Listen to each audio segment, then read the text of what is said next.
satu kelas di kampus, kelasnya dia, tempatnya dia belajar, satu kelas, dia doktrin, sampai dosennya itu kena. Astagfirullah. Dosennya kena? Kena. Apakah ada di LSM atau ormas lain orang NII? Ada. Ada? Ada. Serius? Serius.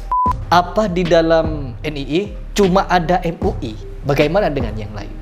Seperti PBNU, Muhammadiyah. Oke. Ya meskipun mereka bertakiah atau merubah nama, ideologinya yang bahaya, teman-teman. Dan saya di sini curiga. A'udzubillahi minasyaitonirrajim. Bismillahirrahmanirrahim. Di video ini sesuai dengan janji saya kemarin, yaitu untuk melanjutkan pembahasan ini kepada bab yang sangat-sangat inti. NII itu orang-orangnya bukan orang-orang biasa yang seperti kita pikirkan, tetapi mereka ini ada juga yang masuk ke organisasi atau LSM yang ada di masyarakat. Contohnya seperti MUI tadi. Nah, itu pembahasan pokok, ya. Dan kenapa MUI sampai sekarang seperti ditarik ulur untuk berfatwa? Itu ada orang MUI yang dai-nya NII. Yang dai-nya NII, naudzubillah min dzalik. Allah.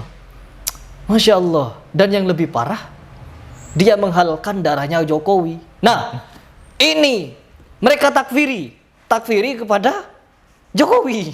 Ya, presiden kita dihalalkan darahnya. Allah, berarti, ya sekali lagi ya, berarti sampai detik ini, sampai hari ini, NII masih eksis. Masih. Di Al Zaitun. Ya, di bawah di bawah kepemimpinannya Panji Gumilang.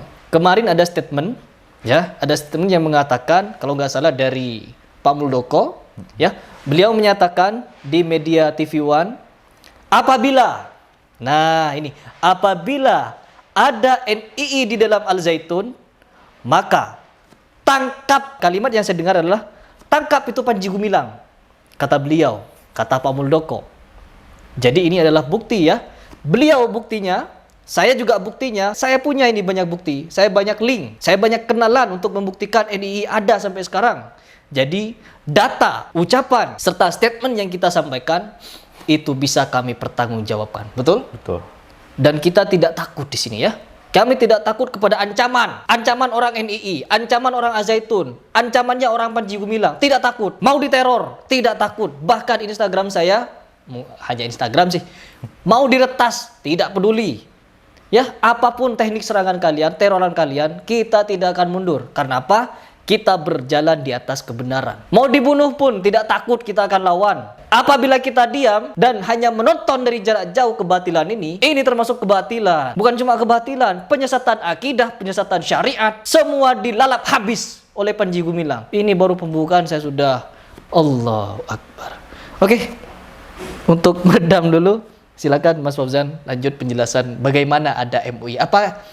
Apa di dalam NII cuma ada MUI? Bagaimana dengan yang lain? Seperti PBNU, Muhammadiyah. Oke. Yang saya kenal ini seorang dai, seorang ustadz. Allah. Dia jurusan kuliahnya itu jurusan tafsir dan ilmu Quran. Oh iya dia tafsir. Tafsir. Tapi dia menafsirkan bukan ikut ulama. Bukan. Pakai ininya sendiri. Iya. Allah. Berdasarkan ra'yu dia, tapi betul-betul sangat halus. Kalau orang yang tidak teliti itu bisa terkena dengan mudah. Betul. Karena memang benar-benar baik, ya. Iya. Seolah-olah baik benar, ya. Yang diucapkan dia tuh qala Allah. Apa yang Allah katakan, apa yang Allah firmankan. Bawa dalil Al-Qur'an. Cuman bagi orang yang mengetahui, pastinya itu adalah sebuah kesalahan, kemungkaran, syubhat, ya. Syubhat. Dan kita tidak patut untuk mendiamkan. Nah, kembali ke pertanyaan tadi, Mas Fauzan. Apakah di samping ada di lembaga swadaya masyarakat, apakah di LSM yang lain ada atau ormas-ormas? Nah, si ustadz yang ini yang kenal sama saya. Nah, ini kan ustadz kenal. Sampai sekarang hubungan masih sekontak WA. Di kontak WA masih ada. Masih sekontak. Apa gak takut untuk diteror? I don't care. Karena emang kenal sama dia waktu sering datang ke pengajiannya, saya debatin terus. Oh, jadi memang sudah bertentangan di situ, ya? Sudah. Allah. Sudah bertentangan. Jadi teman-teman kalian yang merasa mantan NII dan takut speak up, bercermin kepada Mas Fauzan. Kita berjalan di atas kebenaran dan jangan takut. Nah, kembali lagi pada pertanyaan. Apakah ada di LSM atau ormas lain orang NII? Ada. Ada? Ada. Serius? Serius. Allah, di apa itu? Di Salah satunya Ustadz yang saya tadi tuh. Yang ini itu dia gabung, dia termasuk dari MUI kecamatan saya, MUI dia kecamatan? juga. Terus GP Ansor, Allah, serius itu? iya. GP Ansor, Dan juga dia sebagai NU. orang PBNU. Iya. Tapi bukan pengurus besar. Tapi dia keanggotaan. masuk ke ormasnya. Iya. Ya Allah, tuh denger ya teman-teman. Jadi orang NII ini sudah banyak bertakiyah dan nyusup-nyusup ke LSM atau ormas. Ada di Banser, ada di PBNU. Bahkan yang lebih parah di MUI. Terus di samping ini ada gak yang lain? Samping itu sepengetahuan saya hanya itu sih. Ah. Oke. Hanya itu dia termasuk. Yang di FPI tadi? Itu muridnya. Ada yang berwirausaha, cuman sambil juga mendoktrin tentang NII. Cuman pembahasannya itu setiap muridnya itu beda-beda. Ada yang frontal, ada yang takiyah secara diam-diam gitu, menyembunyikan identitasnya sebagai NI dan dengan cara yang sangat halus. Ada juga yang setengah-setengah, kadang frontal, kadang enggak gitu. Oke. Itu pertama kali menyatakan darahnya Jokowi halal atau dia kafir dan kita patut memerangi. Itu di momen-momen apa? Sebenarnya dia tidak mengeluarkan statement itu, tapi muridnya. Oh, muridnya? Muridnya. Oh, muridnya. Yang ngajak saya muridnya. Dia mengatakan bahwasannya Jokowi itu kafir. Kata dia. Tapi kan pemahaman dia pasti dari gurunya. Ya, pasti. Nah, Cuman pasti. gurunya nggak frontal. Oh, gurunya halus. Halus. Muridnya ini yang frontal. Frontal. Terus Dia katakan Jokowi kafir dengan beralasan bahwasanya Jokowi itu pemimpin yang tidak sah secara syariat Islam. Bapak Jokowi itu pemimpin negeri kafir. Indonesia dikafirkan, togut. nah, teman-teman, mereka ini takfiri. Kalau kalian yang menyatakan orang-orang Wahabi takfiri, tuh Panji Gumilang itu yang takfiri. Panji Gumilang itu Wahabi itu. Na'udzubillah, ini yang kadang bikin saya sedih. Ya, orang-orang yang bermanhaj salaf itu dituding-tuding Wahabi, ya, dituding-tuding Wahabi begini begitu. Panji Gumilang tuh yang Wahabi, takfiri dia. Bukan cuma takfiri, dia tidak ikut as-sunnah. Rasulullah memerintahkan, sholatlah, rapatkan sof. Dia menganggap ajaran Rasulullah itu tidak sempurna ajaran Rasulullah. Katanya demi memakan pete, ya, katanya demi makan pete agar jemaah yang lain atau teman-teman yang sholat tidak mendengar bau katanya. Berenggang-renggang lah. Jadi kalau kita makan pete, mulut kita bau. Jadi yang teman-teman tuh tetap khusyuk gitu. Jadi demi makan pete, na'udzubillah lagi ini, mereka merenggangkan soft, menganggap, ini sekali lagi, menganggap ajaran Rasul belum sempurna, itu bisa menjadi sebagian dari pembatalan Islam. Dan kita di sini memerangi orang yang berusaha untuk membatalkan Islam orang banyak. Ini nahi mungkar. Ya, saya teriak-teriak lagi ini. Maaf, Mas Fauzan, saya teriak-teriak. Ini nahi mungkar ini. Ya, Panji Gumilang kalau dia mau sesat sendirian. Ya, sesat sendirian saja. Tapi dia ngajak jemaah ribuan, kalau tidak salah ada 8.000 santri, belum lagi orang NII. Yang kata Mas Ken kemarin ada 250.000 jemaah NII dan itu ada datanya, ada KTP-nya. Bayangkan 250.000 itu memiliki pemikiran sejenis Panji Gumilang, menganggap syariat Rasulullah belum sempurna, akhirnya dia menyempurnakan. Ini perlu diperangi ini. Ini yang disebut kebatilan. Kebatilan yang kata Mas Ken kemarin, kebatilan yang lengkap. Allah, emosi saya. Oke, tahan dulu. Lanjut. Mas Fauzan. Ada suatu kisah dari rekan NI sama NI dari teman saya ini yang ngajak saya itu. Bahwasanya si teman ini sebagai mahasiswa di satu kampus. Itu nggak disebutin universitasnya apa, kampus apa, tapi dia diceritakan ke saya, teman saya ini ceritakan ke saya bahwasanya ada rekan dia itu satu kelas di kampus, kelasnya dia, tempatnya dia belajar, satu kelas, dia doktrin sampai dosennya itu kena. Astagfirullah. Dosennya kena? Kena. Dosen kena, seluruh mahasiswa satu kelasnya pun kena. Allahu Akbar. Serius itu? Iya, Kejadian itu? kata dia. Tahun berapa itu? Waktu dia cerita itu sekitar 2020. Sudah corona. Berarti teman-teman, memang mutlak sampai sekarang itu ada NII. Ya meskipun mereka bertakiah atau merubah nama, ideologinya yang bahaya teman-teman. Dan saya di sini curiga, kalau Panji Gumilang memberikan statement di media atau di publik bahwa dia membangun peradaban Islam, no, dia tidak membangun peradaban Islam. Dia membangun peradabannya sendiri. Kalau dia memang mau menegakkan Al-Quran atau hal hadis atau Islam secara kafah gitu, kafah lah, harusnya dikembalikan ke Al-Quran dan Al-Hadis dan tegakkan ajaran Nabi Muhammad sebenar-benarnya tegak. Tetapi apa? Bahkan ada kesaksian dari orang NII yang menyatakan sholat belum wajib, betul?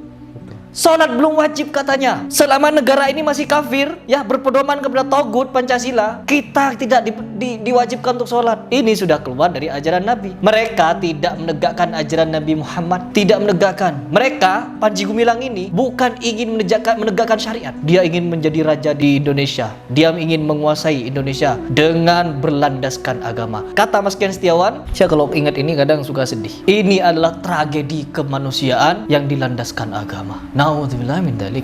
Na'udzubillah min dzalik. Kita sebagai, tentunya saya juga masih penuntut ilmu agama, penuntut ilmu syariat. Di dalam syariat Islam itu diwajibkan untuk mempelajari yang namanya jarh wa ta'dil. Yang namanya kita mencela emang orang yang kurang aja, orang yang jelek, orang yang dolal sesat, kita cela mereka. Ketika mereka menyebarkan kesesatan mereka Syubhat. di mimbar-mimbar, syubhat mereka di mimbar-mimbar, di sosial media, maka kita harus tahdzir mereka. Betul. Di sosial media juga. Kalau kesesatannya hanya di dia, selama itu tidak disampaikan, Ya kita datangi orangnya. kita datangi orangnya. Betul. Tetapi kalau dia menyebarkan syubhatnya, ajaran sesatnya di media massa publik dan dia merasa ingin melakukan itu untuk mengajak orang lain, maka kita wajib untuk memeranginya dengan cara yang sama. Pernah terjadi di masa Rasulullah, ya, apabila ada penyair, dia bersyair untuk menjelekkan Islam, mengolok-olok Nabi, mengolok-olok Islam, maka apa kata Rasul? Rasulullah mencari penyair yang lebih handal untuk melawan penyair kafir itu. Jadi, apapun jenis syubhatnya, apapun jenis kesesatannya, apabila mereka menyebarkan secara terang-terangan, kita lawan terang-terangan juga. Tetapi lucunya gini, Mas Fauzan. Ketika ada satu kejadian. Ketika saya membantah syubhat di media sosial, mereka ini orang-orang mereka bilang, kalau pengen membantah, kalau ingin membantah, jangan di media sosial, datangi. Saya disuruh datang, sedangkan kalian dengan seenak jidatnya ngupload ke YouTube, mengajak orang dari media sosial. Baik Mas Fauzan, kita akan membahas tentang Khawarij, ya. Apa yang disebut Wahabi tadi. Si Panji Gumilang itu jelas Wahabi. Kalau ingin menafsirkan orang Wahabi begini, itu tanda-tandanya ada di panci ilang itu. Ya, ada di panci itu. Itu tuh Wahabi. Sekarang karena banyak orang yang takut, banyak orang yang cerita ke saya mereka takut untuk speak up, takut untuk memberikan kesaksian, takut untuk melaporkan juga takut karena banyaknya ancaman, banyaknya teror. Coba kasih motivasi saudara-saudara kita yang sebelumnya belum mau atau belum berani speak up. Silakan. Oke. Bismillahirrahmanirrahim. Saya sangat prihatin terhadap tentunya umat Islam di Indonesia yang tentunya juga saya potong ya. Ya. Tentunya juga kepada aparat. Tentunya juga kepada LSM yang memiliki wewenang dan tentunya juga kepada ormas yang melihat hal ini masih diam. Terutama MUI yang sampai sekarang masih menarik ulur itu fatwa. Padahal sudah jelas sampai sekarang ada NII dan ada penyesatan. Lanjut. Sebenarnya kalau kita memahami, kalau kita benar-benar mengetahui atau mengaku sebagai umat Islam, mengaku beragama Islam, mengaku Allah sebagai Rabb kita yakin setiap yang Allah firmankan di dalam Al-Quran, setiap yang Allah janjikan di dalam Al-Quran itu pasti nyata. Inna wa'dallahi haqqan. Sesungguhnya janji Allah itu nyata. Kita gak usah takut. Kan tetapi kita juga perlu menilai dengan kemampuan kita, kapasitas kita. Karena wattaqullaha mastata'tum, bertakwalah sesuai dengan kemampuan kita. Jadi kita ukur dengan kemampuan kita mampu sebagaimana. Ada orang yang memiliki pemahaman yang mungkin bisa disebut dai, maka ya dia harus dakwahkan Islam itu secara wajib. Karena sudah punya tanggung jawab ilmu tadi. Betul. Yang tidak wajib itu orang yang tidak berakal. Nah, ini statement yang mutlak ini. Iya. Ya, orang yang tidak mau bertakwa atau berdakwah hanya mereka yang tak berakal. Kalau merasa berakal, berdakwahlah, sampaikan meskipun satu ayat. Karena ada perkataan dari salah satu ulama yang dituduh Wahabi. gembong Wahabi, ya, imamnya Wahabi, padahal sebenarnya itu adalah ulama Ahlus Sunnah bermadhab Hambali, yaitu Syekhul Islam Ibnu Taimiyah rahimahullah. Beliau mengatakan bahwasanya, saya langsung simpulkan saja dengan ketika terjadi kesesatan, kita mendiamkannya sama saja kita ridho kepada kesesatan itu. Nah, betul. Ini sepakat. Maka orang yang tadi diam, walaupun diam, nggak membantah kesesatan ini, itu dianggap ridho, maka nanti di akhirat di neraka akan disatukan. Allah, Kata Imam Ibnu Taimiyah. Ketika saya membawakan perkataan Ibnu Taimiyah dituduh, wah Wahabi segala macam. Imam Ibnu Katsir muridnya dari Ibnu Taimiyah. Tapi kenapa dipakai? Ini muridnya Imam Ibnu Taimiyah. Katsir, benar. Iya. Itu masyhur. Imam Az-Zahabi rahimahullah juga murid daripada Ibnu Taimiyah. Kalau saya sendiri dibilang Wahabi, dicap Wahabi itu nggak masalah. Nggak masalah. Yang bermasalah itu ketika dituduh sesat, dituduh teroris, radikal. Saya saja meyakini bahwasannya rokok itu haram. Gimana mau ngebom? Gimana saya mau memerangi pemerintah? Sedangkan saya memahami bahwasanya demo itu haram. Gimana? Jadi Wahabi yang difitnahkan itu, saya malah senang kalau dibilang Wahabi. Karena Wahabi itu artinya adalah pengikut Al-Wahhab. Al-Wahhab itu adalah nama Allah yang artinya Maha Pemberi. I kalau dalam bahasa Arab atau iya begitu, itu artinya pengikut Al-Wahhab, pengikut yang memberi. Iya, pengikut dari Sang Maha Pemberi, yaitu Allah Subhanahu wa taala. Maka saya aminkan karena mungkin itu termasuk doa juga kan. Ada pengalaman saya karena memerangi NII, karena yang ngajak saya itu nggak terima, akhirnya dia memprovokasikan di satu kampung kepada para asatidnya, ustadz-ustadznya, para warganya, para tokoh-tokoh masyarakat. Wah, saya ini Wahabi. Dan anehnya percaya pada tahun 2021. Satu kampung fitnah saya Wahabi, akhirnya sebenarnya jiwa saya kan, saya ini masih muda. Iya, masih panas ya? Panas banget. Sangat emosi, pengen datangin satu-satu tokoh masyarakat dan ustadz yang dulu saya pengen saya gebugin. Tapi saya berpikir kalau saya melakukan itu malah makin seperti makin jelek nanti. Makin jelek, malah makin fitnah itu terasa benar. Oh, ternyata dia ngebugin orang yang lebih tua, benar tuh Wahabi karena radikal. Nah, saya berpikir ketika kita dizalimi, digunjing, digibahi, difitnah, itu kita malah dapat transferan pahala. Itu yang lebih utama bagi kita. Gak usah takut mau dituduh apapun, karena emang tujuan hidup kita hanya untuk ibadah. Iya. Jadi ini kan kita menyambung kepada pembahasan motivasi, ya, motivasi agar teman-teman yang masih takut speak up, takut untuk menyatakan bahwa kalian itu mantan NII dan mantan pengikut Panji Gumilang dan ingin memberikan kebenaran di publik, bicaralah. Kalau kalian pengen DM saya, DM saya. Kalau kalian pengen bercurhat, curhatlah kepada saya akan mendengarkan. Kalau perlu, seperti Mas Fauzan, bersedia saya datangi, saya datangi. Bersedia datang ke rumah, datang ke rumah. Akan kita angkat. Dan kita akan lawan terus kesesatan atau syubhat yang ditebarkan Panji Gumilang. Oke, teman-teman, mungkin ini saja dulu pembahasan kita tentang NII. Dan di video berikutnya, kita akan mencoba untuk mengulik apa itu Wahabi. Ya, karena saya dituduh satu kampung Wahabi karena memerangi NII. Saya pun dituduh Wahabi karena memerangi sufi aneh, sufi nyeleneh ya. Cuman sekarang karena saya tidak sepakat dengan khurafat atau karomah-karomah yang nggak jelas, Wahabi tuduhannya. Baik, kita akan bahas kupas tuntas di video berikutnya.